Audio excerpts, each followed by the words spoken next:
Елім дегендер қамын жегендер, адал өрендер, намысы қайнағандар, ел үшін ар үшін қайратын қайрағандар, қазақтың бағы үшін. Сақтан алашым иманың жиғанын байқа аңғалым, жат қылар жанашырды, дос қылар жаманды, әзәзіл аярлар бар айырар аранды.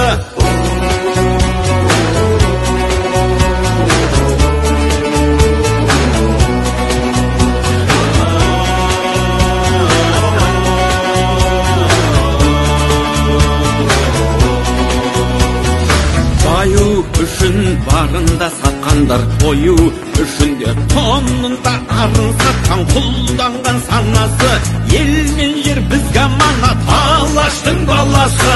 Рухың кешегі қайда, қазағым қайда барасың, мұңым сей жатсам тұстам жанымның ардағы.